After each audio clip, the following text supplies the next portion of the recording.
ကြာလာတဲ့မျက်ရည်နဲ့ဖက်ဟာမင်းတွေ့အသုံးဝေးပါ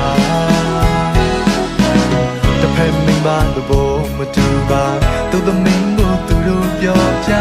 ဝယ်လိုက်တော့အချင်းရည်တကူဟာတို့တွဲသုံးဝေးနာကျွန်တော်ချစ်သူလေးကတစ်ဖက်လူစီရောက်မှလား